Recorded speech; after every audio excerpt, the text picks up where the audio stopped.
Good afternoon, everyone. My name is Parisa, and I am a youth delegate here with World Women Davos Agenda, and I am pleased to introduce our next session, Roland Berger, Women Leading the AI Workforce. I am also honored to introduce our session moderator, Ms. CHRISTINA GROEGER, partner at Roland Berger.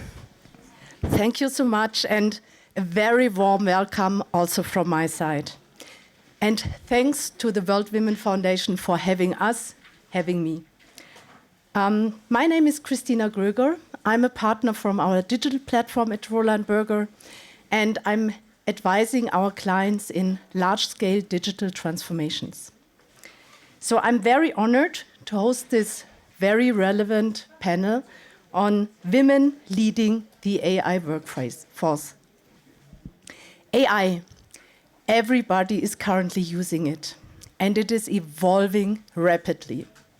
But what does this mean for the role of women, and which kind of new opportunities are there for women? You already see that AI is replacing jobs and even eliminating whole groups of professionals.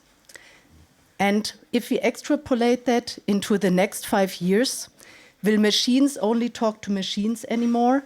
And will all kinds of decisions be AI-based? This can be quite threatening. At least I see this in my daily work life. But the more I investigate into it, the more opportunities I see. AI can free up a lot of space. In our personal lives, it can help you with creating the workout plan for the week. Or in your business life, it is generating meeting minutes, generating to-do lists, and even overcoming language barriers through automatic translation.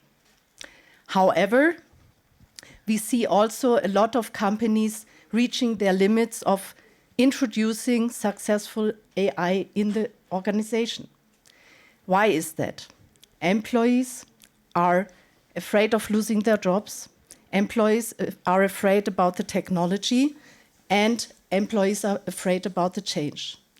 And that is exactly where we as women can really support, because we typically are in those care roles as change managers, communicators, trainers. But I also want to emphasize it's more than care roles, because women can even benefit from AI in more technical roles and even become head of digital transformations. And in short, AI is evolving rapidly.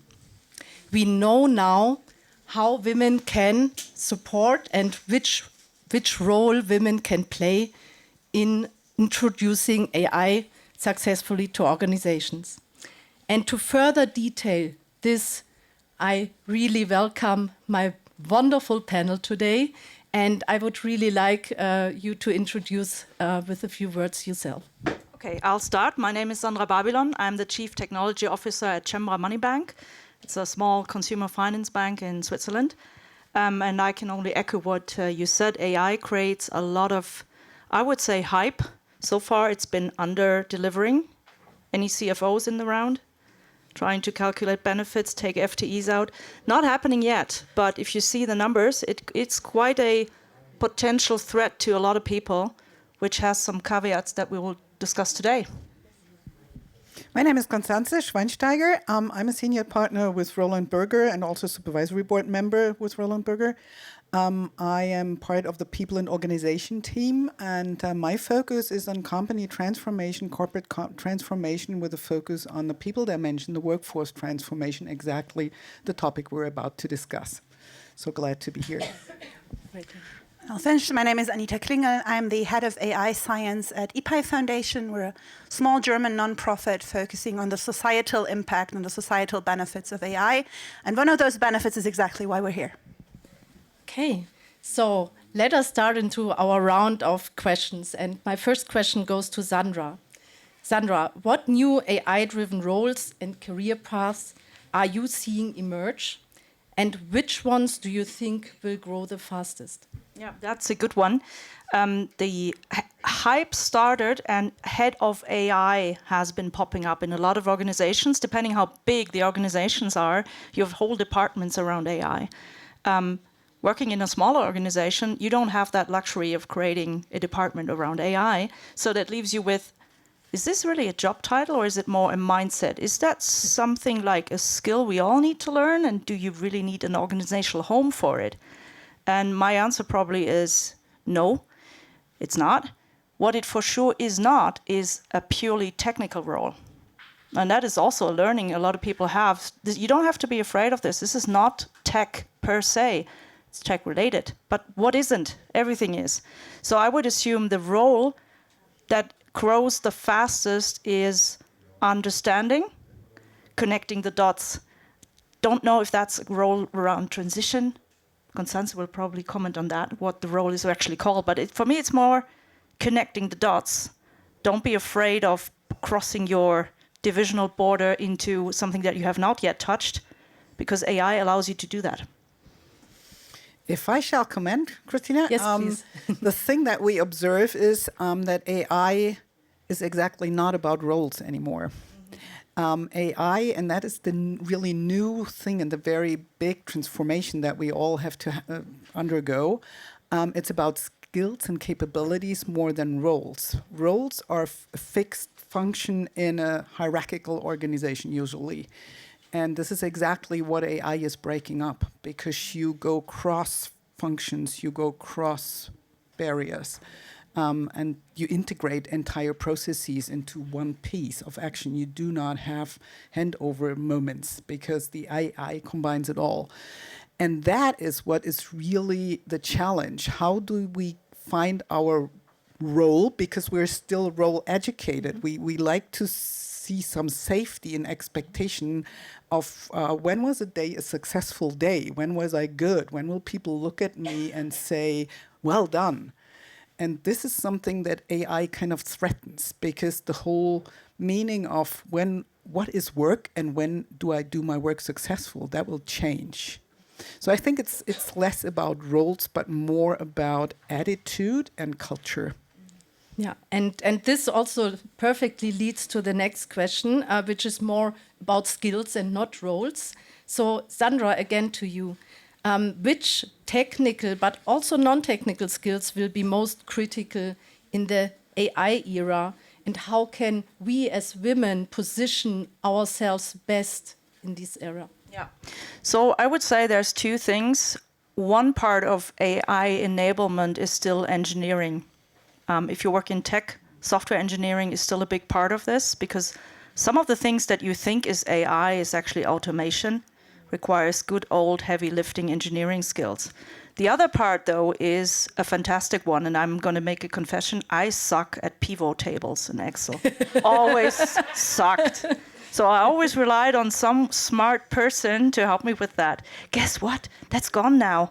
I can have my little co-pilot crawling all over stuff, get a fantastic summary with interpretation that I can use.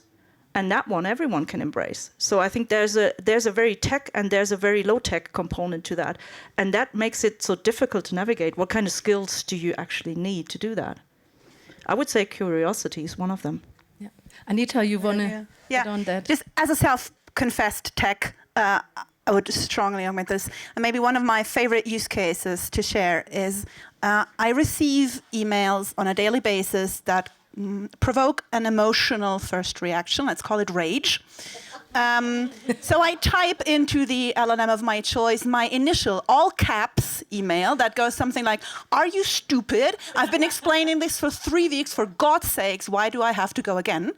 And I ask it to give me the polite and professional version of this. And then says something like, "Thank you for giving me the opportunity to rephrase my initial point." Copy, paste, send. And the relationship between me and my colleagues has improved drastically. So AI can actually help us there too.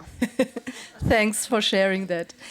So moving away from the personal area into the area of the organizations. Constanze, from your point of view, how are organizations actively supporting women's advancement in AI? And are there any approaches, programs you could share with us? Well, I think a lot of corporates that we see do not actively address women, the female workforce, but they address the workforce in general because they all see that the AI literacy is really something that is a basic skill in the next years to come. So most companies push hard, and also they have the problem that they have a huge gap in between the CTO area, the tech, the engineers, depending on what corporate you are, that are a lot more advanced and have already embraced AI a number of years ago. I mean, AI has been around already some years ago. It's not the new thing, as we kind of discuss it. But others are really, have had the eye opener with ChatGPT and have never heard about it before. So there's a huge gap in between. And what I find is that the ones that go more into addressing the cultural dimension, they more focus on the gender aspect, because then it comes into how do we phrase it, how do we discuss it, how do we use it, how do we address barriers also, and the anxiety of no, it's not about losing your job, but it's about making your life easier first. So why don't you just try? And that is something, if you phrase it rightfully, that helps women to overcome the anxiety about job loss, which is high amongst a lot of women because they will be affected to a larger degree because a lot of jobs that women hold will be AI affected. Yeah, but in addition, we also need these care jobs with training, change, all the jobs. We need empathy also to absolutely introduce so this into the company. what I want to say is we shouldn't be afraid of it because the opportunities are probably larger than the challenges and the shortages that we will see. So it will become a relationship-oriented economy, because the functional work will reduce and you have more time, as we have just heard, to focus on relationship. That's so true. So, Constanze, another question to you. How can AI empower women in non-technical positions to advance and excel in their careers? We heard two great examples because in the end, it's all jobs can be accelerated through AI. I mean, all of us can become faster, better if we use it because it allows us to speed up, to have more insights and have more access to better knowledge base, and that will just help all of us. Especially, and then you just raised the care topic, a lot of women are still in part-time jobs because it's difficult to balance all the duties. And it's not only women, but we know it's also men who take care jobs. Anybody who is engaging in care jobs is under pressure these days with balancing job duties and the care duties. If you introduce AI into this balanced job, you can become faster and more efficient also in your private organization. So this is something that can really be embraced. Yeah, and I also see that the barrier or the fear of technology is very much reduced also, especially also for women. So to bring more women into the MINT or STEM jobs, because the barrier to enter technology is reduced, I think. It looks more joyful. It's more language driven. The prompting is more about language, so it's easier to.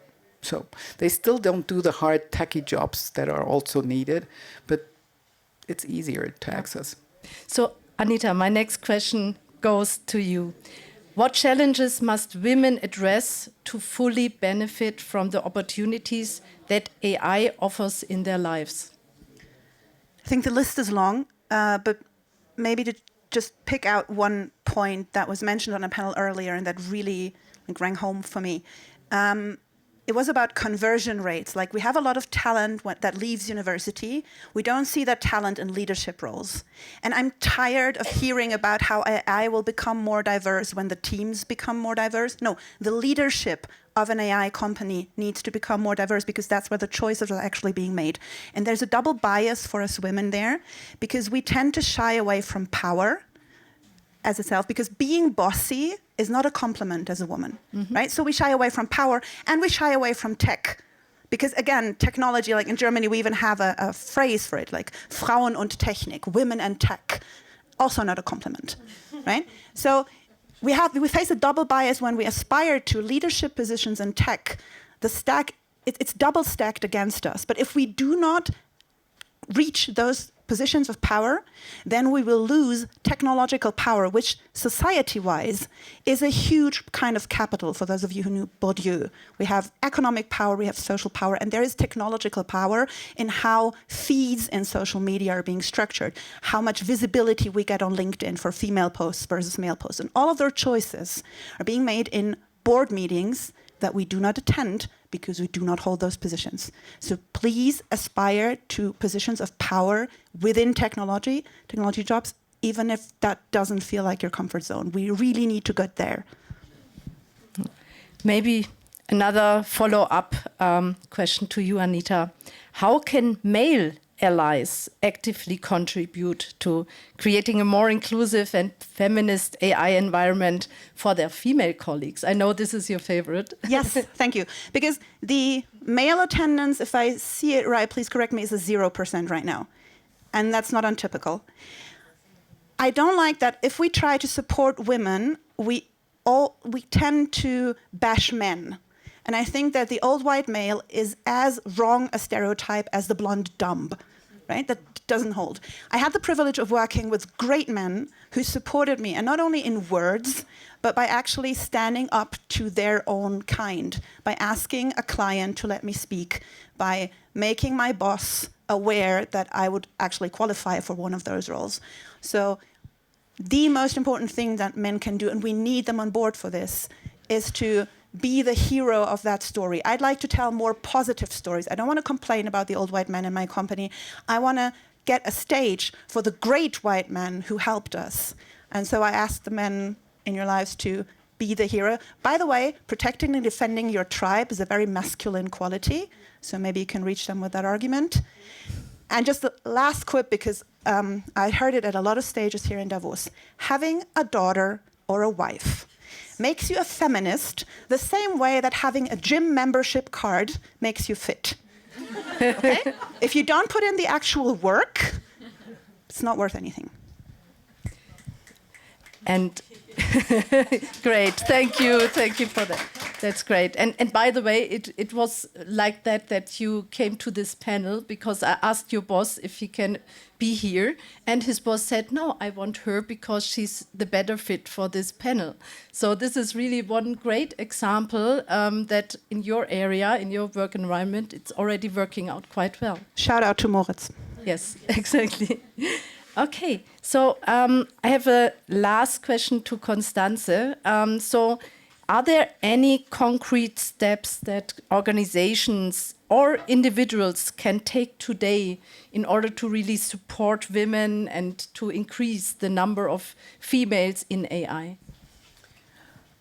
Well, this is something that is very strongly debated, but I will say that personally, I'm convinced from experience, but also from all the data, that if you really want to push women into positions, you need something like a quota system. I know sounds a bit outdated, and the word is maybe not nice, but if you want to achieve something in all areas in life, we set up policies, we set up targets, and we set up policies. All corporates do that in all areas. So why wouldn't we do it to reach a certain female percentage in leadership roles? As you said, it's super important to have female representation in all levels in the organization, not only as a role model, but also to enforce decision-making into a more complete picture. So this is my personal conviction. And it doesn't have to be against merit-based systems. It's just an addition. and it's something that works strongly. Otherwise, I think change is something that, and we see it these days, is always under pressure. Yeah, thanks a lot. Sandra, is this something you also want to add on? Yeah, I mean, the question was AI and women specifically. If you take some data points, the amount of women-based or female-powered investments in AI is lagging behind again. So it's another leap that we have to do. Just it makes me curious why that is, because AI is per se not tech. The tech behind it can be understood quite easily. So why is it? I think it's more around this, can I really do this? This seems to be like a technical field, maybe male-dominated, and who am I to now play a role? Well, give you a secret. If you do this for 15 minutes every day, after a year, you will be an expert. Everyone started at some point. Everybody can. And even if you're the queen of prompts, hey, there's no title like that yet, but if you give good prompts, people will talk to you and you will be an expert. You don't need tech skills whatsoever. Just need to be really good at prompting. And guess what? There's coaches on making you a better prompt built in AI as well. So I'm wondering what's holding us back, but it's more one of those systematical things, because I was the same thing. When I first heard about quota, I'm like, I don't want to be a quota person. We don't need quotes. We do.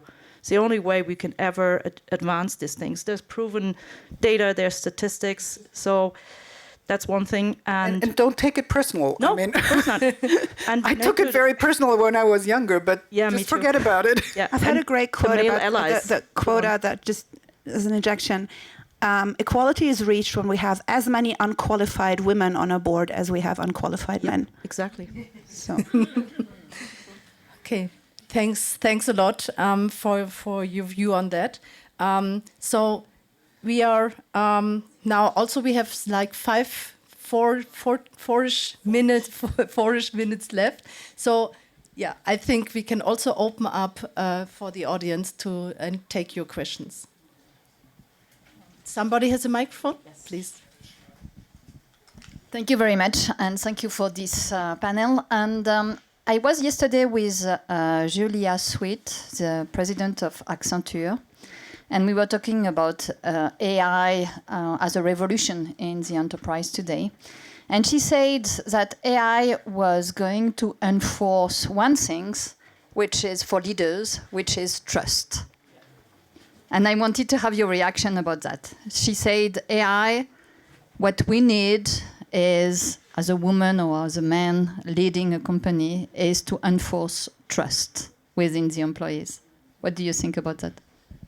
just to understand, trust in the AI or a trust among each other?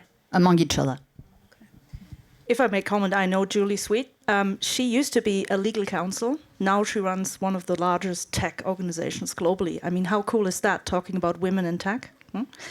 Side note. Trust is an interesting one when you talk about AI, because those of you who look a little bit into AI know it's not deterministic.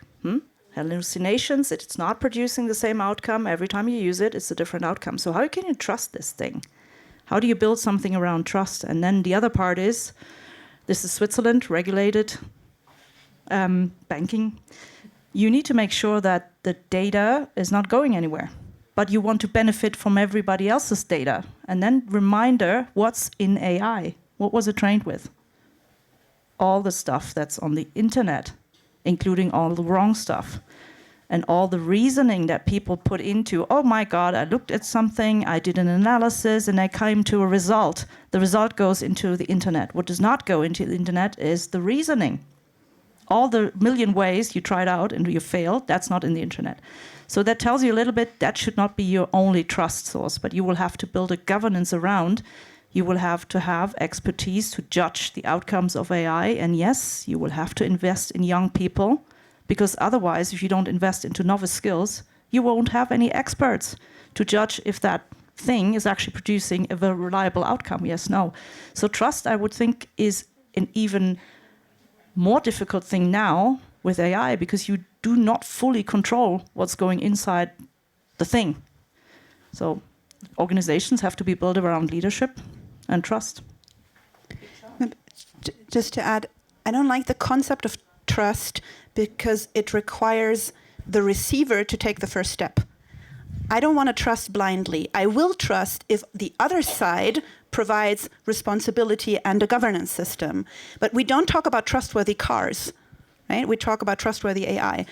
I want to see the mechanisms in place that enable trust, and then it's given. But it's not something that you can demand without shaping the environment first. It's like declaring something a safe space. A safe space is not created by declaration.